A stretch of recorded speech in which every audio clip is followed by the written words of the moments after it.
ਕਈ ਦਿਨ ਮੁੜ ਕੇ ਨਰਿੰਦਰ ਨੂੰ ਨਾ ਮਿਲੀ, ਪਰ ਉਸਨੂੰ ਭੁੱਲੀ ਵੀ ਨਾ। ਮੈਂ ਕਦੇ ਮੰਦਰ ਨਹੀਂ ਗਈ ਸੀ, ਪਰ ਪਤਾ ਨਹੀਂ ਕਿਉਂ ਮੈਂ ਇੱਕ ਦਿਨ ਸ਼ਾਮ ਨੂੰ ਮੰਦਰ ਚਲੀ ਗਈ। ਰਾਧਾ ਤੇ ਕ੍ਰਿਸ਼ਨ ਦੀਆਂ ਮੂਰਤੀਆਂ ਵੇਖ ਕੇ ਮੇਰਾ ਦਿਲ ਜ਼ੋਰ ਦੀ ਧੜਕਿਆ। ਮੈਨੂੰ ਲੱਗਿਆ ਰਾਧਾ ਤੇ ਕ੍ਰਿਸ਼ਨ ਦੀ ਥਾਂ ਉੱਤੇ ਮੈਂ ਤੇ ਨਰਿੰਦਰ ਖੜੇ ਸੀ। ਮੈਂ ਸਿਰ ਝੁਕਾਉਣਾ ਭੁੱਲ ਗਈ। ਪੁਜਾਰੀ ਕੋਲ ਜਾ ਕੇ ਰਾਧਾ ਤੇ ਕ੍ਰਿਸ਼ਨ ਦੀ ਕਹਾਣੀ ਪੁੱਛੀ। ਉਹੀ ਸੀ ਜੋ ਨਰਿੰਦਰ ਨੇ ਦੱਸੀ ਸੀ। ਮੇਰੇ ਦਿਲ ਵਿੱਚ ਨਰਿੰਦਰ ਦੇ ਪਿਆਰ ਦਾ ਜੋ ਦਰਿਆ ਹੌਲੀ ਹੌਲੀ ਵਗ ਰਿਹਾ ਸੀ, ਜਿਵੇਂ ਅਚਾਨਕ ਉਸ ਵਿੱਚ ਤੂਫਾਨ ਆ ਗਿਆ। ਘਰ ਆ ਕੇ ਮੈਂ ਸਾਰੀ ਰਾਤ ਨਰਿੰਦਰ ਬਾਰੇ ਸੋਚਦੀ ਰਹੀ। ਉਸ ਨੂੰ ਭੁੱਲਣਾ ਸ਼ਾਇਦ ਮੇਰੇ ਲਈ ਮੁਸ਼ਕਲ ਹੋ ਗਿਆ ਸੀ। ਮੈਨੂੰ ਦੁਨੀਆ ਦੇ ਕਈ ਵੱਡੇ ਬੰਦੇ ਯਾਦ ਆਏ, ਜਿਨ੍ਹਾਂ ਨੇ 2-2 ਵਿਆਹ ਕਰਵਾਏ ਸੀ। ਕਈ ਵਿਆਹੇ ਬੰਦੇ ਜਿਨ੍ਹਾਂ ਉੱਤੇ ਕੁਆਰੀਆਂ ਕੁੜੀਆਂ ਮਰਦੀਆਂ ਨੇ। ਮੇਰਾ ਦਿਮਾਗ ਮੇਰੇ ਦਿਲ ਦਾ ਸਾਥ ਨਹੀਂ ਦੇ ਰਿਹਾ ਸੀ। ਇਹ ਗਲਤ ਹੈ, ਇਹ ਸਹੀ ਹੈ ਦੇ ਚੱਕਰ ਵਿੱਚ ਹਫ਼ਤਾ ਲੰਘ ਗਿਆ। ਇੱਕ ਦਿਨ ਜਦੋਂ ਸ਼ਾਮ ਨੂੰ ਕੰਮ ਛੱਡਿਆ ਤਾਂ ਨਰਿੰਦਰ ਕਾਰ ਲਈ ਅੱਗੇ ਖੜਾ ਸੀ। ਦਾੜ੍ਹੀ ਵਧੀ ਹੋਈ, ਸਿਰ ਦੇ ਵਾਲ ਖਿੰਡੇ ਹੋਏ ਤੇ ਦਰਵੇਸ਼ੀ ਅੱਖਾਂ ਵਿੱਚ ਅੰਤਾਂ ਦੀ ਉਦਾਸੀ। ਉਸ ਨੂੰ ਵੇਖ ਕੇ ਮੇਰੇ ਅੰਦਰ ਖੁਸ਼ੀ ਦੀ ਲਹਿਰ ਜਿਹੀ ਉੱਠੀ, ਪਰ ਮੈਂ ਜ਼ਾਹਰ ਨਾ ਹੋਣ ਦਿੱਤੀ। ਤੈਨੂੰ ਇੱਕ ਵਾਰੀ ਵੀ ਮੇਰਾ ਖਿਆਲ ਨਹੀਂ ਆਇਆ? ਕਿੰਨੀ ਨਿਰਮੋਹੀ ਹੈ ਤੂੰ, ਉਸਨੇ ਅੱਖਾਂ ਭਰ ਕੇ ਕਿਹਾ। ਮੈਂ ਕੁਝ ਨਾ ਬੋਲੀ। ਉਸ ਦੀਆਂ ਅੱਖਾਂ ਵਿੱਚ ਅੱਥਰੂ ਦੇਖ ਕੇ ਮੇਰੇ ਅੰਦਰੋਂ ਰੁੱਗ ਭਰਿਆ ਗਿਆ, ਪਰ ਇੰਤਹਾ ਖੁਸ਼ੀ ਵੀ ਹੋਈ ਕਿ ਨਰਿੰਦਰ ਮੈਨੂੰ ਕਿੰਨਾ ਪਿਆਰ ਕਰਦਾ ਹੈ। ਮੈਨੂੰ ਭੁੱਲਿਆ ਨਹੀਂ ਤੂੰ? ਮੈਂ ਜਿਵੇਂ ਉਸਦੇ ਅੰਦਰ ਝਾਕਣਾ ਚਾਹੁੰਦੀ ਸੀ। ਤੂੰ ਭੁੱਲਣ ਵਾਲੀ ਚੀਜ਼ ਹੈ? ਉਸਨੇ ਅੱਗੋਂ ਸਵਾਲ ਕੀਤਾ। ਉਸ ਦਿਨ ਪਹਿਲੀ ਵਾਰ ਅਸੀਂ ਇਕੱਠਿਆਂ ਨੇ ਰਾਤ ਗੁਜ਼ਾਰੀ। ਕਿੰਨਾ ਨਿੱਘ ਸੀ ਉਸਦੀ ਸ਼ੋਅ ਵਿੱਚ, ਤੇ ਕਿੰਨੀ ਰਿਲੈਕਸ ਹੁੰਦੀ ਸੀ ਮੈਂ ਜਦੋਂ ਉਹਦੇ ਮੋਢੇ 'ਤੇ ਸਿਰ ਰੱਖਦੀ ਸੀ। ਫਿਰ ਤਾਂ ਜਿਵੇਂ ਰੋਜ਼ ਦਾ ਹੀ ਕੰਮ ਹੋ ਗਿਆ। ਉਹ ਬਿਜ਼ਨਸ ਦੇ ਬਹਾਨੇ ਤੇ ਮੈਂ ਕੰਮ ਦੇ ਬਹਾਨੇ ਅਕਸਰ ਰਾਤਾਂ ਬਾਹਰ ਗੁਜ਼ਾਰਦੇ। ਜਦੋਂ ਸਵੇਰੇ ਅਲੱਗ ਹੁੰਦੇ ਤਾਂ ਜਿਵੇਂ ਜਿਸਮ ਵਿੱਚੋਂ ਰੂਹ ਕੱਢਣ ਵਾਲੀ ਗੱਲ ਹੁੰਦੀ। ਤੂੰ ਆਪਣਾ ਅੱਡ ਫਲੈਟ ਲੈ ਲੈ, ਇੱਕ ਦਿਨ ਨਰਿੰਦਰ ਨੇ ਮੇਰੇ ਦਿਲ ਦੀ ਕਹੀ। ਪੈਸੇ ਮੈਂ ਆਪੇ ਦੇਵਾਂਗਾ, ਤੂੰ ਆਪਣੀ ਪਸੰਦ ਦਾ ਘਰ ਦੇਖ ਲੈ। ਮੈਂ ਇੱਕ ਬੈੱਡਰੂਮ ਦਾ ਛੋਟਾ ਜਿਹਾ ਫਲੈਟ ਦੇਖ ਲਿਆ। ਨਰਿੰਦਰ ਨੇ ਤੇ ਮੈਂ ਮਿਲ ਕੇ ਖਰਚਾ ਕੀਤਾ ਤੇ ਮਹੀਨੇ ਵਿੱਚ ਹੀ ਲੈਂਡਲੇਡੀ ਬਣ ਗਈ। ਨਰਿੰਦਰ ਨੇ ਘਰ ਸਮਾਨ ਨਾਲ ਭਰ ਦਿੱਤਾ। ਹੁਣ ਮੇਰੇ ਘਰ ਵਿੱਚ ਐਸ਼ ਆਰਾਮ ਦੀ ਹਰ ਚੀਜ਼ ਮੌਜੂਦ ਸੀ। ਮਾਂ-ਬਾਪ ਨੂੰ ਪਤਾ ਲੱਗਿਆ ਤਾਂ ਬਹੁਤ ਕਲੇਸ਼ ਹੋਇਆ। ਮੈਂ ਪੰਜ ਪਾਇਆ ਕਿ ਤੁਹਾਡੀ ਲੜਾਈ ਕਰਕੇ ਹੀ ਘਰ ਛੱਡ ਰਹੀ ਹਾਂ। ਨਰਿੰਦਰ ਦੇ ਪਿਆਰ ਵਿੱਚ ਮੈਨੂੰ ਦੁਨੀਆ ਦਾ ਹਰ ਰਿਸ਼ਤਾ ਬੌਣਾ ਜਾਪਦਾ ਸੀ। ਉਹ ਹਰ ਰੋਜ਼ ਸ਼ਾਮ ਨੂੰ ਘਰ ਜਾਣ ਤੋਂ ਪਹਿਲਾਂ 2-4 ਘੰਟੇ ਮੇਰੇ ਕੋਲ ਗੁਜ਼ਾਰਦਾ। ਮੈਂ ਉਸ ਲਈ ਖਾਣਾ ਤਿਆਰ ਕਰਦੀ, ਉਸਦੇ ਕੱਪੜੇ ਧੋਂਦੀ, ਪ੍ਰੈਸ ਕਰਦੀ ਤੇ ਪੂਰੀ ਔਰਤ ਬਣ ਕੇ ਉਸਦੀ ਸੇਵਾ ਕਰਦੀ। ਮੈਂ ਨਹੀਂ ਚਾਹੁੰਦੀ ਸੀ ਜਿਨ੍ਹਾਂ ਕਮੀਆਂ ਕਰਕੇ ਉਹ ਬਲਜੀਤ ਤੋਂ ਦੂਰ ਹੋਇਆ, ਉਹ ਮੇਰੇ ਵਿੱਚ ਹੋਣ। ਜਦੋਂ ਉਹ ਅੱਧੀ ਕੁ ਰਾਤ ਨੂੰ ਮੈਨੂੰ ਛੱਡ ਕੇ ਜਾਂਦਾ ਤਾਂ ਕਈ ਵਾਰੀ ਮੈਂ ਰੋ ਪੈਂਦੀ। ਰੋਂਦੀ ਕਿਉਂ ਹੈ? ਜਿੰਨਾ ਪਿਆਰ ਸੀ ਤੈਨੂੰ ਦੇ ਚੱਲਿਆ ਹਾਂ, ਉਸ ਵਾਸਤੇ ਕੀ ਬਚਿਆ ਹੈ? ਉਹ ਮੈਨੂੰ ਤਸੱਲੀ ਦਿੰਦਾ। ਤੂੰ ਮੇਰਾ ਹੋਵੇਂਗਾ ਕਦੇ ਪੂਰੇ ਦਾ ਪੂਰਾ। ਮੈਂ ਸ਼ਿਕਵਾ ਕਰਦੀ। ਮੈਂ ਤੈਨੂੰ ਪਹਿਲੇ ਦਿਨ ਹੀ ਕਹਿ ਦਿੱਤਾ ਸੀ ਕਿ ਮੈਂ ਉਸ ਤੀਵੀਂ ਨੂੰ ਨਹੀਂ ਛੱਡ ਸਕਦਾ। ਜਦੋਂ ਉਹ ਮੇਰੀ ਗੋਦ ਵਿੱਚ ਸਿਰ ਰੱਖ ਕੇ ਕਹਿੰਦਾ ਤਾਂ ਮੈਂ ਬਰਫ਼ ਹੋ ਜਾਂਦੀ।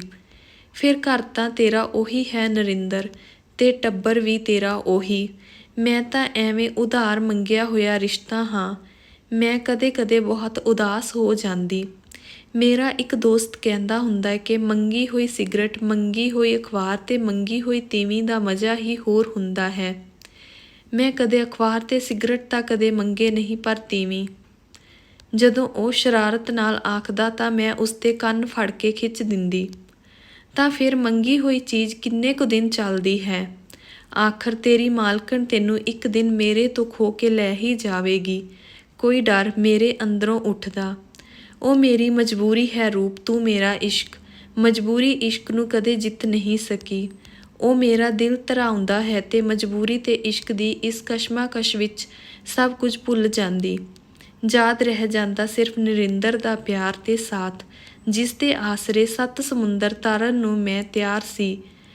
ਉਹ ਫਿਰ ਕਿੰਨੀ ਦੇਰ ਲੰਬੇ ਵਾਲਾਂ ਨਾਲ ਖੇਡਦਾ ਰਹਿੰਦਾ ਜਾਂ ਮੇਰੇ ਪੈਰ ਆਪਣੀ ਗੋਦ ਵਿੱਚ ਰੱਖ ਕੇ ਬੈਠ ਜਾਂਦਾ।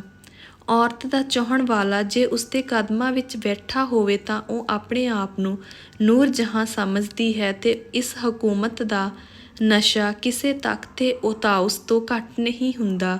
ਇਸ ਨਸ਼ੇ ਵਿੱਚ ਮੈਨੂੰ ਪਾਪ ਪੁੰਨ ਸਭ ਭੁੱਲ ਗਏ। ਗਰਮੀ ਦੀਆਂ ਛੁੱਟੀਆਂ ਸਨ। ਨਰਿੰਦਰ 2 ਹਫ਼ਤੇ ਤੋਂ ਕਿਸੇ ਬਿਜ਼ਨਸ ਟੂਰ 'ਤੇ ਗਿਆ ਹੋਇਆ ਸੀ। ਅਚਾਨਕ ਮੇਰਾ ਦਿਲ ਘਬਰਾਇਆ ਤੇ ਮੈਨੂੰ ਪਤਾ ਲੱਗਾ ਕਿ ਮੈਂ ਮਾਂ ਬਣਨ ਵਾਲੀ ਹਾਂ। ਮੈਂ ਅਵਾਕ ਰਹਿ ਗਈ। ਸਮਝ ਨਾ ਆਈ ਖੁਸ਼ ਹੋਵਾਂ ਕਿ ਉਦਾਸ, ਹੱਸਾਂ ਕਿ ਰੋਵਾਂ। ਝਟਪਟ ਨਰਿੰਦਰ ਦੇ ਦਫ਼ਤਰ ਵਿੱਚ ਫ਼ੋਨ ਘੁਮਾਇਆ, ਪਰ ਹਾਲੇ ਉਹ ਵਾਪਸ ਨਹੀਂ ਸੀ ਆਇਆ। ਅਜੀਬ ਜਿਹਾ ਅਹਿਸਾਸ ਸੀ ਜੋ ਬਿਆਨ ਨਹੀਂ ਕੀਤਾ ਜਾ ਸਕਦਾ, ਸਿਰਫ ਮਹਿਸੂਸ ਕੀਤਾ ਜਾ ਸਕਦਾ ਸੀ। ਨਰਿੰਦਰ ਨੂੰ ਪਤਾ ਲੱਗੇਗਾ ਤਾਂ ਖੁਸ਼ੀ ਵਿੱਚ ਪਾਗਲ ਹੋ ਜਾਵੇਗਾ। ਮੈਂ ਛੇਤੀ ਤੋਂ ਛੇਤੀ ਉਸਨੂੰ ਇਹ ਖੁਸ਼ਖਬਰੀ ਦੇਣਾ ਚਾਹੁੰਦੀ ਸੀ, ਪਰ ਉਸਦਾ ਕੋਈ ਪਤਾ ਹੀ ਨਹੀਂ ਲੱਗ ਰਿਹਾ ਸੀ ਕਿ ਉਹ ਕਿੱਥੇ ਗਿਆ ਹੈ। ਜਦੋਂ ਵੀ ਫ਼ੋਨ ਕਰਦੀ ਅੱਗੋਂ ਜਵਾਬ ਮਿਲਦਾ, ਜ਼ਰੂਰੀ ਕੰਮ ਉੱਤੇ ਬਾਹਰ ਗਏ ਹੋਏ ਨੇ। ਅਚਾਨਕ ਇੱਕ ਦਿਨ ਸਵੇਰੇ ਉਸਦਾ ਫ਼ੋਨ ਆਇਆ। ਉਹ ਏਅਰਪੋਰਟ ਤੋਂ ਬੋਲ ਰਿਹਾ ਸੀ। ਮੈਂ ਫਟਾਫਟ ਉਸਨੂੰ ਖੁਸ਼ਖਬਰੀ ਸੁਣਾਈ। 2 ਪਲ ਲਈ ਉਹ ਕੁਝ ਨਾ ਬੋਲਿਆ। ਫਿਰ ਉਸਨੇ ਹੌਲੀ ਜਿਹੀ ਕਿਹਾ, ਅੱਜ ਦਿਨੇ ਆਪਣੀ ਡਾਕਟਰ ਕੋਲ ਜਾਈਂ, ਉਹ ਸਭ ਠੀਕ ਕਰ ਦੇਵੇਗੀ। ਕੀ ਠੀਕ ਕਰ ਦੇਵੇਗੀ? ਮੈਨੂੰ ਸਮਝ ਨਾ ਆਈ। ਇਸ ਹਫ਼ਤੇ ਜਾ ਕੇ ਅਬੋਰਸ਼ਨ ਕਰਵਾ ਆ। ਅੱਗੇ ਹੀ ਬਹੁਤ ਦੇਰ ਹੋ ਚੁੱਕੀ ਹੈ, ਹੋਰ ਲੇਟ ਕਰਨਾ ਠੀਕ ਨਹੀਂ ਹੈ। ਉਸਨੇ ਜਿਵੇਂ ਹੁਕਮ ਦਿੱਤਾ। ਅਬੋਰਸ਼ਨ? ਪਰ ਕਿਉਂ? ਮੈਂ ਬੁਖਲਾਈ। ਕਿਉਂ ਦਾ ਕੀ ਮਤਲਬ? ਮੈਂ ਫਾਰਸੀ ਬੋਲ ਰਿਹਾ ਹਾਂ ਜੋ ਤੈਨੂੰ ਸਮਝ ਨਹੀਂ ਆ ਰਹੀ। ਨਰਿੰਦਰ ਮੈਨੂੰ ਪਹਿਲੀ ਵਾਰ ਉੱਚੀ ਆਵਾਜ਼ ਵਿੱਚ ਬੋਲਿਆ। ਪਰ ਮੈਂ ਇਸ ਬੱਚੇ ਨੂੰ ਜਨਮ ਦੇਣਾ ਚਾਹੁੰਦੀ ਹਾਂ ਨਿੰਦੀ। ਇਹ ਤੇਰੇ ਮੇਰੇ ਪਿਆਰ ਦਾ ਸਬੂਤ ਹੈ, ਸੱਚੇ ਪਿਆਰ ਦਾ ਸਬੂਤ। ਮੈਂ ਆਪਣੀ ਵਕਾਲਤ ਕੀਤੀ ਹੈ। ਉਹ ਸ਼ਟ ਅਪ। ਮੈਂ ਪਹਿਲਾਂ ਹੀ ਬਹੁਤ ਦੁਖੀ ਹਾਂ। Don't give me this bullshit. ਇੱਕ ਔਰਤ ਮੈਨੂੰ ਪਹਿਲਾਂ ਹੀ ਬੱਚਿਆਂ ਦੇ ਨਾਂ 'ਤੇ ਬਥੇਰਾ ਰਗੜ ਰਹੀ ਹੈ, ਹੁਣ ਆ ਦੂਜੀ ਆ ਗਈ। ਉਹ ਆਪੇ ਤੋਂ ਬਾਹਰ ਹੋ ਗਿਆ। ਪਰ ਨਿੰਦੀ, ਮੈਂ ਬੋਲ ਹੀ ਰਹੀ ਸੀ ਕਿ ਉਹ ਵਿੱਚੋਂ ਹੀ ਦਹਾੜਿਆ। ਫਜ਼ੂਲ ਦੀ ਬਕਵਾਸ ਸੁਣਨ ਵਾਸਤੇ ਮੇਰੇ ਕੋਲ ਟਾਈਮ ਨਹੀਂ। ਮੇਰੇ ਬਿਜ਼ਨਸ ਦੀਆਂ ਹੋਰ ਬਥੇਰੀਆਂ ਅਪੁਆਇੰਟਮੈਂਟਾਂ ਨੇ। ਤੂੰ ਚੁੱਪ ਕਰਕੇ ਡਾਕਟਰ ਦੇ ਜਾ। ਜਿੰਨੇ ਪੈਸੇ ਲੱਗਣਗੇ ਮੈਂ ਆਪੇ ਦੇਵਾਂਗਾ। ਗੱਲ ਸੁਣ ਨਰਿੰਦਰ, ਮੈਂ ਮਾਂ ਬਣਨਾ ਚਾਹੁੰਦੀ ਹਾਂ, ਤੇਰੇ ਬੱਚੇ ਦੀ ਮਾਂ। ਜਦੋਂ ਤੂੰ ਮੇਰੇ ਕੋਲ ਨਹੀਂ ਹੋਵੇਂਗਾ ਤਾਂ ਤੇਰੀ ਨਿਸ਼ਾਨੀ ਤੇਰੀ ਕਮੀ ਮਹਿਸੂਸ ਨਹੀਂ ਹੋਣ ਦੇਵੇਗੀ। ਬੇਵਜ੍ਹਾ ਗੁੱਸੇ ਨਾ ਹੋ। ਉੱਲੂ ਦੀ ਪੱਠੀ। ਮਾਂ ਬਣਨਾ ਚਾਹੁੰਦੀ ਹੈ? ਹਜ਼ਾਰਾਂ ਔਰਤਾਂ ਰੋਜ਼ ਮਾਂ ਬਣਦੀਆਂ ਨੇ। ਕੋਈ ਨਵਾਂ ਕੰਮ ਹੈ? ਤੇਰੇ ਮਾਂ ਬਣਨ ਨਾਲ ਤੇਰੇ ਤਗਮੇ ਲੱਗ ਜਾਣਗੇ। ਬੇਵਕੂਫ ਨਾ ਬਣ, ਅਕਲ ਤੋਂ ਕੰਮ ਲੈ। ਮੈਨੂੰ ਤੇਰਾ ਸਹਾਰਾ ਚਾਹੀਦਾ ਹੈ। ਤੇਰੇ ਕੋਲ ਆ ਕੇ ਮੈਂ ਜ਼ਿੰਦਗੀ ਦੇ ਗਮ ਭੁੱਲ ਜਾਂਦਾ ਹਾਂ। ਫਜ਼ੂਲ ਦੀਆਂ ਸਿਰਦਰਦੀਆਂ ਨਾ ਦੇ ਮੈਨੂੰ। ਨਾਲੇ ਤੂੰ ਕੁਆਰੀ ਹੈ। ਨਾਜਾਇਜ਼ ਬੱਚੇ ਨੂੰ ਸਮਾਜ ਕਦੇ ਸਵੀਕਾਰ ਨਹੀਂ ਕਰਦਾ। ਸਭ ਹਰਾਮ ਦਾ ਕਹਿਣਗੇ ਉਸਨੂੰ। ਤੂੰ ਕਿਤੇ ਮੂੰਹ ਦਿਖਾਉਣ ਜੋਗੀ ਨਹੀਂ ਰਹੇਂਗੀ। ਉਹ ਲਗਾਤਾਰ ਬੋਲੀ ਜਾ ਰਿਹਾ ਸੀ। ਹਰਾਮ ਦਾ ਕਿਉਂ ਹੈ? ਤੂੰ ਬਾਪ ਹੈ ਮੇਰੇ ਬੱਚੇ ਦਾ। ਆਪਣਾ ਵਿਆਹ ਨਹੀਂ ਹੋਇਆ ਤਾਂ ਕੀ ਹੈ, ਪਰ ਰੱਬ ਨੂੰ ਪਤਾ ਹੈ ਕਿ ਮੈਂ ਤੇਰੀ ਔਰਤ ਹਾਂ। ਮੈਂ ਆਤਮ ਵਿਸ਼ਵਾਸ ਨਾਲ ਕਿਹਾ, ਰਬਿਸ਼। ਕਾਨੂੰਨਨ ਮੈਂ ਤੇਰੇ ਬੱਚੇ ਦਾ ਬਾਪ ਨਹੀਂ ਤੇ ਨਾ ਹੀ ਤੂੰ ਮੇਰੀ ਔਰਤ। ਮੈਨੂੰ ਇਮੋਸ਼ਨਲੀ ਬਲੈਕਮੇਲ ਕਰਨ ਦੀ ਕੋਸ਼ਿਸ਼ ਨਾ ਕਰ। ਨਾ ਹੀ ਮੈਂ ਕਿਸੇ ਕੋਰਟ ਕਚਹਿਰੀ ਵਿੱਚ ਜਾ ਕੇ ਕਹਿਣਾ ਹੈ ਕਿ ਤੇਰੇ ਬੱਚੇ ਦਾ ਬਾਪ ਹਾਂ। ਤੈਨੂੰ ਘਰ ਲੈ ਦਿੱਤਾ, ਸੈਟਲ ਕਰ ਦਿੱਤਾ, ਬਸ। ਇਸ ਤੋਂ ਵੱਧ ਮੇਰੇ ਤੋਂ ਉਮੀਦ ਨਾ ਰੱਖੀ। ਤੇਰੇ ਮਾਂ ਬਣਨ ਦੇ ਸ਼ੌਂਕ ਵਿੱਚ ਮੈਂ ਆਪਣਾ ਘਰ ਪੱਟ ਲਵਾਂ, ਲੱਖਾਂ ਦਾ ਬਿਜ਼ਨਸ ਡੋਬ ਲਵਾਂ। ਮੇਰੇ ਬੱਚਿਆਂ ਉੱਤੇ ਇਸ ਚੀਜ਼ ਦਾ ਕੀ ਅਸਰ ਪਵੇਗਾ ਸੋਚਿਆ? ਉਹ ਹੋਰ ਭੜਕ ਗਿਆ। ਤੂੰ ਜਰਾ ਸੋਚ ਕੇ ਦੱਸ, ਮੈਂ ਕਿਹਾ। ਫਾਲਤੂ ਗੱਲਾਂ ਸੋਚਣ ਵਾਸਤੇ ਮੇਰੇ ਕੋਲ ਟਾਈਮ ਨਹੀਂ। ਨਾਲੇ ਮੈਂ ਆਪਣੇ ਬੱਚਿਆਂ ਨੂੰ ਛੁੱਟੀਆਂ ਵਿੱਚ ਅਮਰੀਕਾ ਲੈ ਕੇ ਚੱਲਿਆ ਹਾਂ। ਮੈਨੂੰ ਫ਼ੋਨ ਨਾ ਕਰੀਂ, ਆਖ ਕੇ ਉਸਨੇ ਫ਼ੋਨ ਰੱਖ ਦਿੱਤਾ। ਉਹ ਹੋ ਗਿਆ ਜਿਸ ਦੀ ਮੈਨੂੰ ਸੁਪਨੇ ਵਿੱਚ ਵੀ ਉਮੀਦ ਨਹੀਂ ਸੀ। ਮੈਂ ਸੁੰਨ ਹੋ ਗਈ। ਵਿਸ਼ਵਾਸ ਨਹੀਂ ਆ ਰਿਹਾ ਸੀ ਕਿ ਨਰਿੰਦਰ ਵਰਗਾ ਬੰਦਾ ਵੀ ਇਸ ਤਰ੍ਹਾਂ ਪਿੱਠ ਦਿਖਾ ਦੇਵੇਗਾ। ਆਪਣੇ ਆਪ ਉੱਤੇ ਤਰਸ ਜਿਹਾ ਆਇਆ ਮੈਨੂੰ। ਕੀ ਕਰ ਬੈਠੀ? ਘਰੋਂ ਬਾਗੀ ਹੋ ਕੇ ਨਿਕਲੀ ਸੀ। ਪਿਆਰ ਵਿੱਚ ਪਾਗਲ ਹੋਈ ਨੇ ਸਮਾਜ ਦੀ ਪਰਵਾਹ ਨਾ ਕੀਤੀ ਤੇ ਆਪਣੀ ਸੋਨੇ ਵਰਗੀ ਜਵਾਨੀ ਨਰਿੰਦਰ ਅੱਗੇ ਪਾ ਦਿੱਤੀ। ਉਹ ਹਰਾਮ ਦਾ ਮਾਲ ਸਮਝ ਕੇ ਵਰਤਦਾ ਰਿਹਾ ਤੇ ਮੌਕਾ ਪੈਣ ਤੇ ਚੋਰਾਂ ਵਾਂਗ ਮੂੰਹ ਛੁਪਾ ਕੇ ਭੱਜ ਗਿਆ। ਮੈਂ ਨਾ ਰੋ ਰਹੀ ਸੀ ਨਾ ਹੱਸ ਰਹੀ ਸੀ। ਫਲੈਟ ਵਿੱਚ ਮੈਂ ਇਕੱਲੀ ਬੈਠੀ ਸੀ। ਉਸ ਫਲੈਟ ਵਿੱਚ ਜਿੱਥੇ ਮੇਰੀਆਂ ਤੇ ਨਰਿੰਦਰ ਦੀਆਂ ਫੋਟੋਆਂ ਥਾਂ-ਥਾਂ ਲੱਗੀਆਂ ਹੋਈਆਂ ਸਨ, ਰਾਧਾ ਤੇ ਕ੍ਰਿਸ਼ਨ ਵਾਂਗ।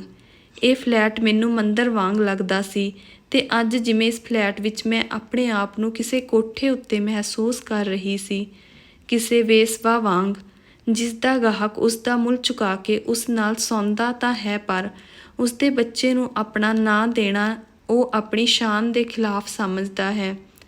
ਤਾਂ ਮੇਰਾ ਬੱਚਾ ਹਰਾਮ ਦਾ ਹੈ, ਕਿਉਂਕਿ ਮੇਰਾ ਰਿਸ਼ਤਾ ਹਰਾਮ ਦਾ ਸੀ। ਮੈਨੂੰ ਆਪਣੇ ਆਪ 'ਤੇ ਕਚਿਆਣ ਜਿਹੀ ਆਈ।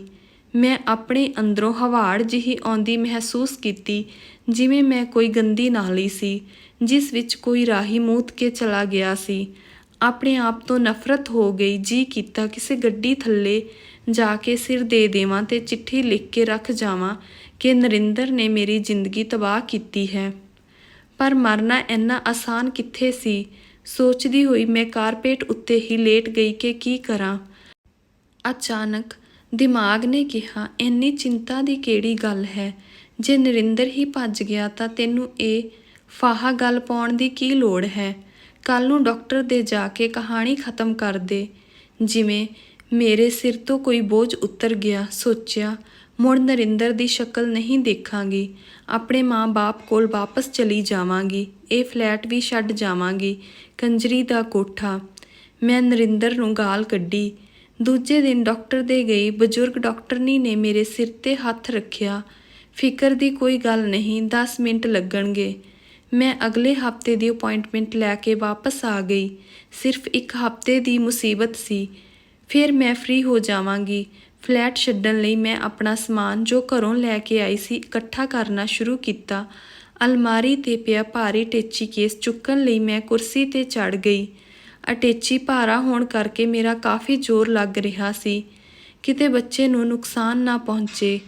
ਜਿਵੇਂ ਮੇਰੇ ਅੰਦਰੋਂ ਕੋਈ ਬੋਲਿਆ, ਫਿਰ ਕੀ ਹੈ, ਤੂੰ ਰੱਖਣਾ ਤਾਂ ਹੈ ਨਹੀਂ, ਚੰਗਾ ਸਗੋਂ ਖਹਿੜਾ ਛੁੱਟੇਗਾ। ਦਿਮਾਗ ਨੇ ਕਿਹਾ, ਨਹੀਂ ਉਹ ਹੋਰ ਗੱਲ ਹੈ, ਪਰ ਇੱਦਾਂ ਉਸ ਨੂੰ ਤਕਲੀਫ ਹੋਵੇਗੀ। ਮੇਰੇ ਅੰਦਰਲੀ ਔਰਤ ਨੇ ਕਿਹਾ ਤੇ ਮੈਂ ਅਟੈਚੀ ਉੱਥੇ ਹੀ ਰੱਖ ਦਿੱਤਾ। ਪਤਾ ਨਹੀਂ ਕਿਉਂ ਇਸ ਅੰਦਰਲੀ ਮੁਸੀਬਤ ਨਾਲ ਮੈਨੂੰ ਅਚਾਨਕ ਹੀ ਹਮਦਰਦੀ ਜਾਗ ਪਈ ਸੀ। ਕੰਮ ਤੋਂ ਮੈਂ 2 ਹਫ਼ਤੇ ਦੀਆਂ ਛੁੱਟੀਆਂ ਕਰ ਲਈਆਂ। ਰੱਜ ਕੇ ਖਾਧਾ, ਕਿਤੇ ਬੱਚਾ ਭੁੱਖਾ ਨਾ ਹੋਵੇ। ਰੱਜ ਕੇ ਆਰਾਮ ਕੀਤਾ ਕਿ ਜਿੰਨੀ ਦੇਰ ਮੇਰੀ ਕੁੱਖ ਵਿੱਚ ਹੈ ਓਨੀ ਦੇਰ ਤਾਂ ਆਰਾਮ ਨਾਲ ਰਹੇ। ਫਿਰ ਤਾਂ ਮੇਰਾ ਜੀ ਭਰ ਆਇਆ, ਜਿਵੇਂ ਮੇਰੇ ਅੰਦਰ ਕੋਈ ਖਿਡੌਣਾ ਬਣਨਾ ਸ਼ੁਰੂ ਹੋ ਗਿਆ ਸੀ। ਉੱਠਦੇ ਬਹਿੰਦੇ, ਸੌਂਦੇ ਜਾਗਦੇ ਹਰ ਵੇਲੇ ਸੂਰਤ ਉਸ ਵੱਲ ਰਹਿੰਦੀ, ਕਿਤੇ ਕੋਈ ਅੰਗ ਨਾ ਡਿੱਗ ਪਵੇ ਇਸ ਖਿਡੌਣੇ ਦਾ। ਮੈਂ ਧਰਤੀ ਵਾਂਗ ਹਰੀ ਹੋ ਗਈ ਸੀ। ਸ਼ੀਸ਼ੇ ਵਿੱਚ ਆਪਣਾ ਰੂਪ ਨਾ ਪਛਾਣ ਸਕੀ। ਕਿੰਨੀ ਸੋਹਣੀ ਲੱਗਦੀ ਸੀ ਆਪਣੇ ਆਪ ਨੂੰ। ਤੂੰ ਮਾਂ ਬਣਨ ਵਾਲੀ ਹੈ ਰੂਪ। ਹੁਣ ਤੂੰ ਰਚਨਹਾਰੀ ਹੈ। ਦੁਨੀਆ ਦਾ ਸਭ ਤੋਂ ਵੱਡਾ ਰੁਤਬਾ ਤੈਨੂੰ ਮਿਲ ਰਿਹਾ ਹੈ। ਤੇਰੇ ਹੁਸਨ ਦਾ ਕੋਈ ਮੁਕਾਬਲਾ ਨਹੀਂ ਕਰ ਸਕਦਾ। ਸ਼ੀਸ਼ੇ ਵਿੱਚੋਂ ਮੇਰੇ ਪਰਛਾਵੇਂ ਨੇ ਕਿਹਾ, ਪਰ ਇਹ ਬੱਚਾ ਨਾਜਾਇਜ਼ ਹੈ। ਸਮਾਜ ਕਿਸੇ ਨਾਜਾਇਜ਼ ਰਿਸ਼ਤੇ ਨੂੰ ਸਵੀਕਾਰ ਨਹੀਂ ਕਰਦਾ। ਇੱਥੇ ਕਾਨੂੰਨ ਦੇ ਪਹਿਰੇ ਨੇ। ਮੈਂ ਪਰਛਾਵੇਂ ਨੂੰ ਜਵਾਬ ਦਿੱਤਾ, ਰਿਸ਼ਤਾ ਕੋਈ ਵੀ ਨਾਜਾਇਜ਼ ਨਹੀਂ ਹੁੰਦਾ ਰੁਪਿੰਦਰ। ਮਤਲਬ ਦਾ ਤਾਂ ਹੈ, ਤੁਸੀਂ ਕਿਸੇ ਰਿਸ਼ਤੇ ਨੂੰ ਕਿੰਨੀ ਇਮਾਨਦਾਰੀ ਨਾਲ ਜੀਂਦੇ ਹੋ। ਪਰਛਾਵੇਂ ਨੇ ਅੱਗੋਂ ਬਹਿਸ ਕੀਤੀ, ਪਰ ਮੈਂ ਇਕੱਲੀ। ਸਮਾਜ, ਬੱਚਾ, ਮਾਂ-ਬਾਪ, ਰਿਸ਼ਤੇ। ਨਹੀਂ, ਮੈਂ ਇਹ ਭਾਰ ਇਕੱਲੇ ਨਹੀਂ ਚੁੱਕ ਸਕਦੀ। ਬੱਚੇ ਦੇ ਬਾਪ ਦਾ ਹੋਣਾ ਬਹੁਤ ਜ਼ਰੂਰੀ ਹੈ। ਸਮਾਜ ਬੱਚੇ ਦੇ ਬਾਪ ਦਾ ਨਾਂ ਪੁੱਛਦਾ ਹੈ। ਮੇਰੇ ਬੱਚੇ ਦੇ ਤਾਂ ਮੱਥੇ ਉੱਤੇ ਲਿਖਿਆ ਹੋਵੇਗਾ ਕਿ ਮੇਰਾ ਬਾਪ ਚੋਰ ਹੈ। ਨਹੀਂ, ਮੈਂ ਆਪਣੇ ਸਵਾਰਥ ਲਈ ਬੱਚੇ ਨੂੰ ਐਡੀ ਸਜ਼ਾ ਕਿਉਂ ਦੇਵਾਂ? ਮੈਂ ਸ਼ੀਸ਼ੇ ਵੱਲੋਂ ਮੂੰਹ ਦੂਜੇ ਪਾਸੇ ਕਰ ਲਿਆ। ਗਰਭਵਤੀ ਔਰਤ ਵਾਸਤੇ ਇਸ ਵੇਲੇ ਉਸ ਬੱਚੇ ਦਾ ਬਾਪ ਉਸ ਕੋਲ ਹੋਣਾ ਕਿੰਨਾ ਜ਼ਰੂਰੀ ਹੈ, ਮੈਨੂੰ ਅਹਿਸਾਸ ਹੋਇਆ। ਸਿਰਫ ਔਰਤ ਨੂੰ ਇਮੋਸ਼ਨਲੀ ਹੀ ਨਹੀਂ, ਸਗੋਂ ਬੱਚੇ ਨੂੰ ਵੀ ਜਿਵੇਂ ਅੰਦਰੋਂ ਪਤਾ ਹੁੰਦਾ ਹੈ ਕਿ ਮੇਰਾ ਬਾਪ ਕੌਣ ਹੈ। ਸ਼ਾਇਦ ਨਰਿੰਦਰ ਦਾ ਫੋਨ ਆ ਹੀ ਜਾਵੇ ਕਿ ਬੱਚੇ ਨੂੰ ਰੱਖ ਲੈ ਤੇ ਆਪਣੇ। ਇਸ ਖਿਆਲ ਤੋਂ ਮੈਂ ਰੋ ਪਈ। ਨਾ ਨਰਿੰਦਰ ਦਾ ਫੋਨ ਆਇਆ ਤੇ ਨਾ ਮੈਂ ਫੈਸਲਾ ਬਦਲ ਸਕੀ। ਡਾਕਟਰ ਕੋਲ ਜਾਣ ਤੋਂ 1 ਰਾਤ ਪਹਿਲਾਂ ਮੈਂ ਗੁਰਦੁਆਰੇ ਗਈ। ਆਪਣੇ ਪਾਪਾਂ ਦੀ ਭੁੱਲ ਬਖਸ਼ਾਣ ਤੇ ਹਿੰਮਤ ਮੰਗਣ। ਗੁਰਦੁਆਰੇ ਵਿੱਚ ਢਾਡੀ ਜੱਥਾ ਸਾਹਿਬਜ਼ਾਦਿਆਂ ਦੀ ਸ਼ਹੀਦੀ ਦਾ ਸਾਕਾ ਗਾ ਰਿਹਾ ਸੀ, ਜਿਨ੍ਹਾਂ ਨੂੰ ਨੀਹਾਂ ਵਿੱਚ ਚਿਣਿਆ ਗਿਆ। ਸਾਕਾ ਸੁਣਦੇ ਵੇਲੇ ਮੈਂ ਬਹੁਤ ਰੋਈ। ਧੰਨ ਗੁਰੂ ਤੇ ਧੰਨ ਤੇਰੇ ਬੱਚੇ। ਬੱਚਿਆਂ ਦਾ ਕੀ ਦੋਸ਼ ਸੀ? ਮੇਰਾ ਬੱਚਾ ਵੀ ਕੱਲ੍ਹ ਨੂੰ ਬੇਇਨਸਾਫੀ ਦੀਆਂ ਨੀਹਾਂ ਵਿੱਚ ਦੱਬ ਦਿੱਤਾ ਜਾਏਗਾ ਤੇ ਮੈਂ ਖਾਲੀ ਹੋ ਜਾਵਾਂਗੀ। ਜ਼ਮੀਨ ਵਿੱਚੋਂ ਜੇ ਪੌਦਾ ਵੀ ਪੁੱਟੀਏ ਤੇ ਮਿੱਟੀ ਜੜ੍ਹਾਂ ਨਾਲ ਨਿਕਲ ਜਾਂਦੀ ਹੈ। ਫਿਰ ਮੈਂ ਤਾਂ ਔਰਤ ਸਾਂ, ਮੇਰੀ ਤੇ ਕੁੱਖ ਪੁੱਟੀ ਜਾਣੀ ਸੀ। ਆਂਦਰਾਂ ਨਿਕਲ ਜਾਣਗੀਆਂ ਮੇਰੀਆਂ। ਰੋਂਦੀ ਰੋਂਦੀ ਮੈਂ ਘਰ ਆ ਗਈ। ਘਰ ਆ ਕੇ ਦੂਜੇ ਦਿਨ ਡਾਕਟਰ ਦੇ ਜਾਣ ਦੀ ਤਿਆਰੀ ਕੀਤੀ। ਰਾਤ ਦੇ ਚੌਥੇ ਪਹਿਰ ਮੈਂ ਅੱਧ ਸੁੱਤੀ ਅੱਧ ਜਾਗਦੀ ਸੀ। ਜਿਵੇਂ ਮੇਰੇ ਅੰਦਰੋਂ ਆਵਾਜ਼ ਆਈ, ਮਾਂ। ਬੇਸੁਰਤੀ ਜਿਹੀ 'ਚ ਮੈਂ ਮਾਂ ਲਫ਼ਜ਼ ਫੇਰ ਸੁਣਿਆ। ਜਿਵੇਂ ਮੇਰੇ ਨੰਗੇ ਢਿੱਡ ਨਾਲ ਨਿੱਕਾ ਜਿਹਾ ਕੋਈ ਬਲੂੰਗੜਾ ਚਿੰਬੜਿਆ ਹੋਇਆ ਸੀ। ਉਸਦੇ ਨਿੱਕੇ ਨਿੱਕੇ ਹੱਥ ਪੈਰ ਮੈਂ ਆਪਣੇ ਢਿੱਡ ਉੱਤੇ ਮਹਿਸੂਸ ਕੀਤੇ। ਆਪਣੇ ਆਪ ਹੀ ਮੇਰਾ ਹੱਥ ਮੇਰੇ ਢਿੱਡ ਉੱਤੇ ਚਲਾ ਗਿਆ। ਆਪਣੇ ਅੰਦਰੋਂ ਮੈਂ ਕੋਈ ਜਿਉਂਦੀ ਜਾਗਦੀ ਚੀਜ਼ ਮਹਿਸੂਸ ਕੀਤੀ ਜੋ ਹਿੱਲ ਰਹੀ ਸੀ। ਹਨੇਰੇ ਵਿੱਚ ਮੈਂ ਆਪਣੇ ਅੰਦਰ ਝਾਤ ਮਾਰੀ, ਜਿਵੇਂ ਦੋ ਛੋਟੀਆਂ ਛੋਟੀਆਂ ਅੱਖਾਂ ਮੇਰੇ ਵੱਲ ਤੱਕ ਰਹੀਆਂ ਸਨ। ਮਾਂ। ਉਹਨਾਂ ਅੱਖਾਂ ਨੇ ਪੁਕਾਰਿਆ। ਮੈਨੂੰ ਠੰਡੀਆਂ ਤਰੇਲੀਆਂ ਆ ਗਈਆਂ। ਮੈਂ ਆਪਣੇ ਢਿੱਡ ਨੂੰ ਘੁੱਟ ਕੇ ਜੱਫੀ ਪਾ ਲਈ। ਮੇਰੇ ਬੱਚੇ, ਮੈਂ ਤੈਨੂੰ ਜਨਮ ਦੇਵਾਂਗੀ। ਮਾਫ਼ ਕਰ ਦੇ, ਮੈਂ ਆਪਣੇ ਸਵਰਥ ਲਈ ਤੇਰਾ ਕਤਲ ਕਰਨ ਦੀ ਸੋਚੀ। ਤੇਰਾ ਬਾਪ ਚੋਰ ਹੈ ਬੱਚੇ, ਪਰ ਤੇਰੀ ਮਾਂ ਤਾਂ ਤੇਰੀ ਮਾਂ ਹੈ। ਮੇਰਾ ਸਿਰਹਾਣਾ ਹੰਝੂਆਂ ਨਾਲ ਭਿੱਜ ਗਿਆ ਸੀ। ਅਜੀਬ ਜਿਹੀ ਸ਼ਾਂਤੀ ਮਿਲੀ ਮੈਨੂੰ, ਅਜੀਬ ਜਿਹੀ ਹਿੰਮਤ ਆ ਗਈ ਮੇਰੇ ਵਿੱਚ, ਤੇ ਮੈਂ ਉਦੋਂ ਹੀ ਉੱਠ ਕੇ ਆਪਣਾ ਸਮਾਨ ਇਕੱਠਾ ਕੀਤਾ। ਸਵੇਰੇ ਹੀ ਡਾਕਟਰ ਨੂੰ ਫੋਨ ਕਰ ਦਿੱਤਾ ਕਿ ਮੈਂ ਵਿਚਾਰ ਬਦਲ ਲਿਆ ਹੈ। ਮੁੜ ਕੇ ਕਦੀ ਪਛਤਾਈ ਨਹੀਂ ਤੇ ਨਾ ਹੀ ਜ਼ਿੰਦਗੀ ਨਾਲ ਸ਼ਿਕਵਾ ਕੀਤਾ ਕਿ ਕੀ ਹੋ ਰਿਹਾ ਹੈ। ਉਹ ਫਲੈਟ ਛੱਡ ਕੇ ਮੈਂ ਕਿਰਾਏ ਦੇ ਕਮਰੇ ਵਿੱਚ ਚਲੀ ਗਈ। ਕੰਮ ਉੱਤੇ ਜਾਣਾ ਸ਼ੁਰੂ ਕਰ ਦਿੱਤਾ। ਥੋੜ੍ਹੇ ਦਿਨਾਂ ਬਾਅਦ ਹੀ ਮੇਰਾ ਭੇਦ ਖੁੱਲ੍ਹਣਾ ਸ਼ੁਰੂ ਹੋ ਗਿਆ। ਆਖਰ ਕਦੋਂ ਤੱਕ ਅੱਗ ਨੂੰ ਮੈਂ ਆਪਣੀ ਝੋਲੀ ਵਿੱਚ ਛੁਪਾ ਕੇ ਰੱਖ ਸਕਦੀ ਸੀ? ਲੋਕਾਂ ਨੇ ਕੰਜਰੀ ਕੁੱਤੀ ਕਿਹਾ, ਕੰਮ ਵਾਲਿਆਂ ਨੇ ਆਵਾਜ਼ੇ ਕੱਸੇ। ਮਾਂ ਨੂੰ ਪਤਾ ਲੱਗਿਆ ਤੇ ਉਸਨੇ ਬਥੇਰਾ ਸਿਰ ਪਿੱਟਿਆ, ਪਰ ਮੇਰੇ ਕੰਨਾਂ ਨੇ ਜੋ ਅੰਦਰੋਂ ਇੱਕ ਵਾਰ ਮਾਂ ਲਫ਼ਜ਼ ਸੁਣਿਆ ਸੀ, ਜਿਵੇਂ ਉਸ ਤੋਂ ਬਾਅਦ ਮੇਰੇ ਲਈ ਦੁਨੀਆ ਦੀ ਹਰ ਆਵਾਜ਼ ਛੋਟੀ ਹੋ ਗਈ ਸੀ। ਮੈਂ ਉਸ ਆਵਾਜ਼ ਨੂੰ ਸ਼ਰੇਆਮ ਸੁਣਨਾ ਚਾਹੁੰਦੀ ਸੀ। ਬਾਕੀ ਮਹੀਨੇ ਲੋਕਾਂ ਦੇ ਤਾਨੇ ਮਿਹਣੇ ਸੁਣ ਕੇ ਤੇ ਗਾਲਾਂ ਖਾ ਕੇ ਕੱਢੇ। ਮੈਂ ਦੁਨੀਆ ਦੀਆਂ ਉਹਨਾਂ ਔਰਤਾਂ ਬਾਰੇ ਕਿਤਾਬਾਂ ਪੜ੍ਹੀਆਂ ਜਿਨ੍ਹਾਂ ਨੇ ਇਕੱਲੀਆਂ ਨੇ ਬੱਚੇ ਪੈਦਾ ਕੀਤੇ ਸੀ, ਸ਼ਕੁੰਤਲਾ ਤੇ ਸੀਤਾ ਵਰਗੀਆਂ, ਜਿਨ੍ਹਾਂ ਦੇ ਆਦਮੀ ਉਹਨਾਂ ਨੂੰ ਅਧਵਾਟੇ ਛੱਡ ਗਏ ਸਨ। ਫਿਰ ਅਮਨਦੀਪ ਜੰਮਿਆ। ਜਿਵੇਂ ਮੇਰੀ ਸਾਰੀ ਤਪੱਸਿਆ ਸਫਲ ਹੋ ਗਈ। ਨਾ ਦੁਨੀਆ ਨਾਲ ਕੋਈ ਗਿਲਾ ਰਿਹਾ ਤੇ ਨਾ ਹੀ ਨਰਿੰਦਰ ਦੀ ਬੇਵਫਾਈ ਯਾਦ ਰਹੀ।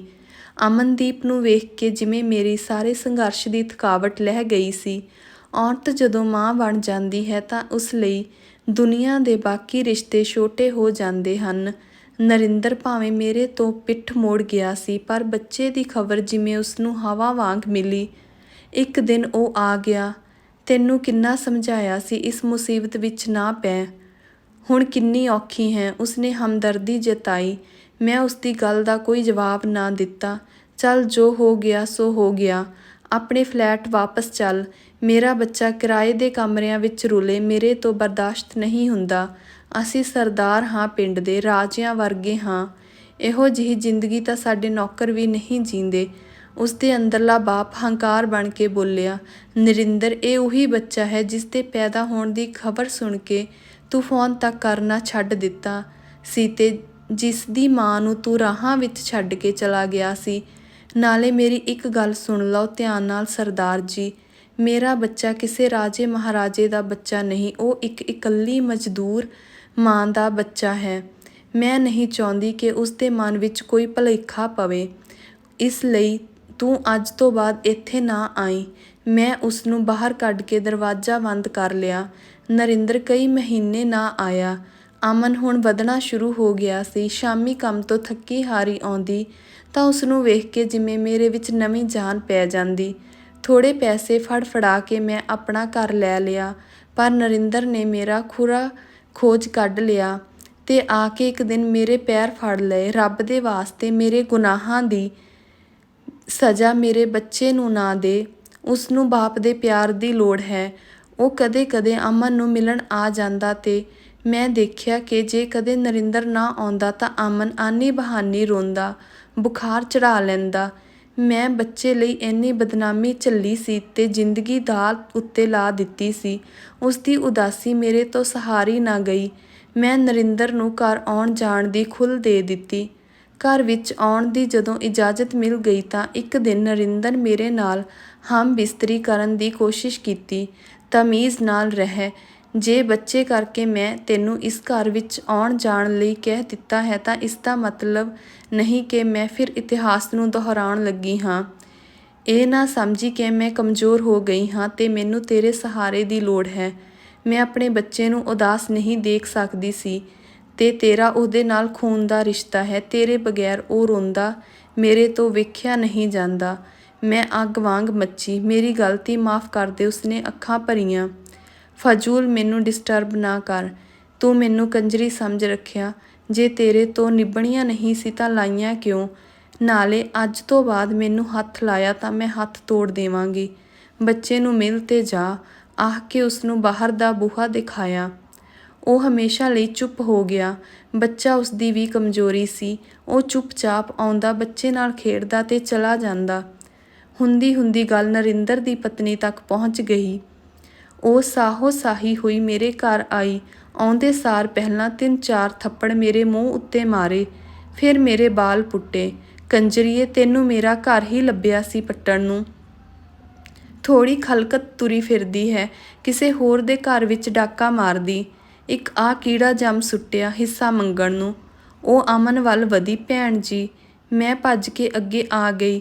ਮੈਨੂੰ ਜੋ ਮਰਜ਼ੀ ਕਹੋ, ਮੈਂ ਤੁਹਾਡੀ ਚੋਰ ਹਾਂ। ਪਰ ਬੱਚਾ। ਚੁੱਪ ਕਰ। ਜ਼ਿਆਦਾ ਚੰਗੀ ਬਣਨ ਦੀ ਕੋਸ਼ਿਸ਼ ਨਾ ਕਰ ਮੇਰੇ ਸਾਹਮਣੇ। ਮੈਂ ਜਾਣਦੀ ਹਾਂ ਤੇਰੇ ਵਰਗੀਆਂ ਨੂੰ। ਦੂਜਿਆਂ ਦੇ ਆਦਮੀ ਸਾਂਭਣਾ ਤੁਹਾਡੇ ਪੁੱਠੇ ਹੱਥ ਦਾ ਕੰਮ ਹੁੰਦਾ ਹੈ। ਪਰ ਮੈਂ ਵੀ ਕੋਈ ਗਏ ਗੁਜ਼ਰੇ ਘਰ ਦੀ ਨਹੀਂ ਹਾਂ। ਬੜੀ ਮਜ਼ਬੂਤ ਚੀਜ਼ ਹਾਂ। ਤੇਰੇ ਵਰਗੀਆਂ ਕਈ ਆਈਆਂ ਤੇ ਕਈ ਗਈਆਂ, ਪਰ ਨਰਿੰਦਰ ਨੂੰ ਮੇਰੇ ਤੋਂ ਕੋਈ ਨਹੀਂ ਖੋ ਸਕੀ। ਮੈਂ ਉਹਨਾਂ ਔਰਤਾਂ ਵਿੱਚੋਂ ਨਹੀਂ ਜਿਹੜੀਆਂ ਘਬਰਾ ਕੇ ਦੂਜੇ ਦਿਨ ਤਲਾਕ ਦੇ ਦਿੰਦੀਆਂ ਨੇ। ਮੈਂ ਸਮਝ ਲਓ, ਮੇਰਾ ਆਦਮੀ 2 ਘੰਟੇ ਕੰਜਰੀ ਦੇ ਕੋਠੇ ਜਾਂਦਾ ਹੈ। ਆਖਿਰ ਰਾਤ ਨੂੰ ਤਾਂ ਮੇਰੇ ਕੋਲ ਘਰ ਹੀ ਆਉਂਦਾ ਹੈ ਨਾ। ਤੇਰੇ ਵਰਗੀਆਂ ਜੇ 10 ਵੀ ਆ ਜਾਣ, ਮੇਰਾ ਕੁਝ ਨਹੀਂ ਵਿਗਾੜ ਸਕਦੀਆਂ। ਬੇਗਾਨੀ ਅੱਗ ਉੱਤੇ ਕਿੰਨੇ ਕੁ ਦਿਨ ਹੱਡ ਸੇਕੇਂਗੀ? ਆਖਿਰ ਆਦਮੀ ਤਾਂ ਮੇਰਾ ਹੀ ਰਹੇਗਾ।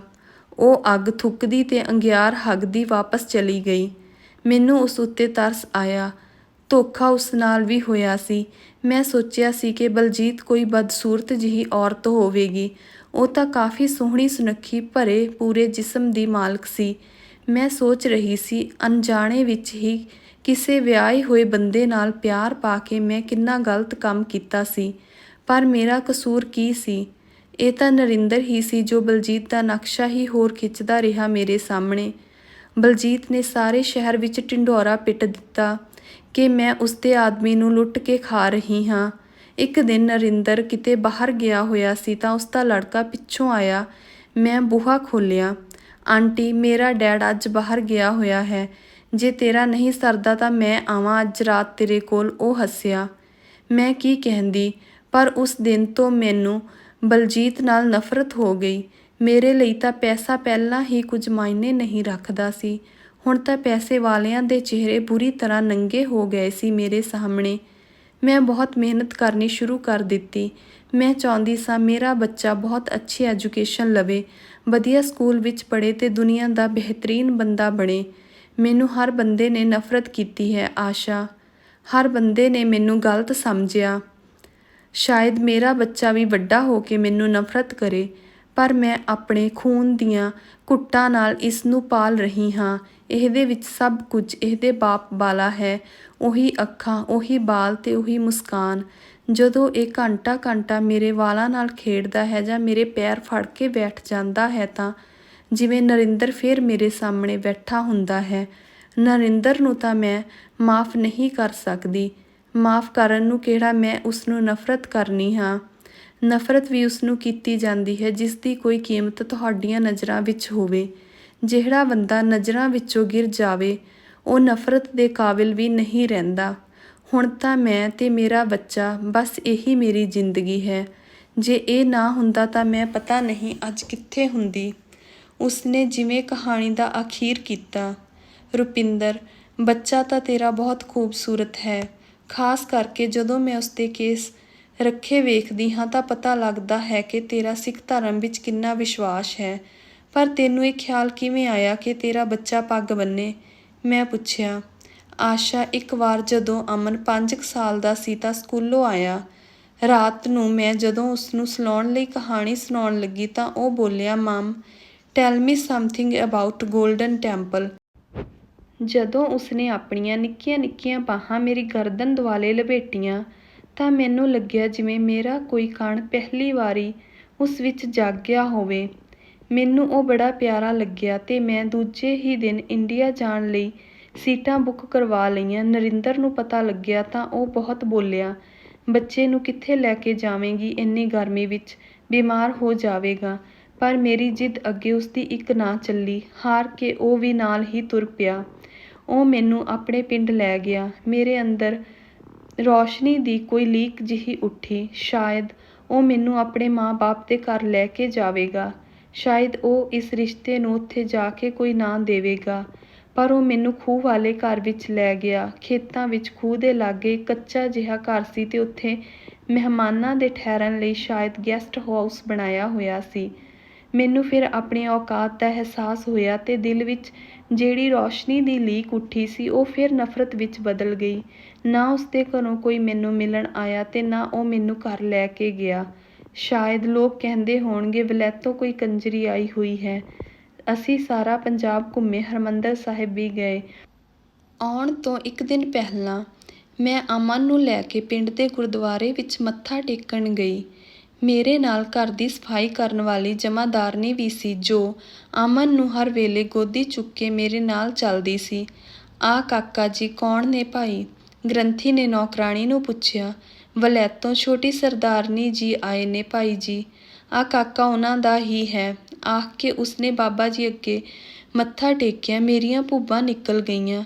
ਮੈਂ ਜਮਾਦਾਰਨੀ ਦੇ ਗਲ ਲੱਗ ਕੇ ਫੁੱਟ-ਫੁੱਟ ਰੋ ਪਈ, ਜਿਵੇਂ ਸਾਲਾਂ ਦੀ ਬੱਧੀ ਵੇਦਨਾ ਹੰਝੂਆਂ ਦੇ ਹੜ੍ਹ ਵਿੱਚ ਵਹਿ ਰਹੀ ਸੀ। ਅਮਨ ਦੇ ਪੈਦਾ ਹੋਣ ਤੋਂ ਬਾਅਦ ਅੱਜ ਮੈਂ ਪਹਿਲੀ ਵਾਰ ਰੋਈ ਸੀ। ਜਮਾਦਾਰਨੀ ਬੋਲੀ, ਬਸ ਕਰੋ ਸਰਦਾਰਨੀ ਜੀ, ਸਾਨੂੰ ਕਿਹੜਾ ਪਤਾ ਨਹੀਂ, ਸਭ ਸਮਝਦੇ ਆਂ ਪਰ ਕਹਿ ਨਹੀਂ ਸਕਦੇ। ਅਖੇ ਵੱਡਿਆਂ ਬੰਦਿਆਂ ਦੀਆਂ ਵੱਡੀਆਂ ਗੱਲਾਂ। ਅਸੀਂ ਕਮੀਨ ਹੋਏ ਪਰ ਪਤਾ ਸਭ ਕਾਸੇ ਦਾ ਏ। ਜੱਟ ਹੱਥ ਆਈ ਤੀਵੀਂ ਤੇ ਜ਼ਮੀਨ ਕਦੇ ਨਹੀਂ ਛੱਡਦਾ, ਮੌਕਾ ਮਿਲੇ ਤਾਂ ਦੂਜੇ ਦੀ ਵੀ ਸਾਂਭ ਲੈਂਦਾ। ਭਲਾ ਦਾਇਆਂ ਤੋਂ ਢਿੱਡ ਲੁਕੇ ਨੇ। ਮੈਂ ਕੁਝ ਝੂਠ ਬੋਲਾਂ, ਮਹਾਰਾਜ ਦੇ ਘਰ ਵਿੱਚ ਖੜੀ ਆਂ। ਪਤਾ ਨਹੀਂ ਉਹ ਕੀ ਬੋਲਦੀ ਰਹੀ ਪਰ ਮੇਰੇ ਕੰਨਾਂ ਵਿੱਚ ਛੋਟੀ ਸਰਦਾਰਨੀ ਲਫ਼ਜ਼ ਹੀ ਗੂੰਜ ਰਹੇ ਸਨ, ਜਿਵੇਂ ਜ਼ਿੰਦਗੀ ਦੇ ਸਾਰੇ ਉਲਾਂਭੇ ਲੈ ਗਏ ਸੀ। ਤੇ ਉਸ ਵੇਲੇ ਮੈਂ ਫੈਸਲਾ ਕਰ ਲਿਆ ਸੀ ਕਿ ਮੈਂ ਆਪਣੇ ਪੁੱਤਰ ਨੂੰ ਸਿੰਘ ਸਜਾਵਾਂਗੀ। ਰੱਬ ਦੇ ਘਰ ਵਿੱਚ ਪਹਿਲੀ ਵਾਰ ਕਿਸੇ ਨੇ ਮੈਨੂੰ ਪਹਿਚਾਣਿਆ ਸੀ।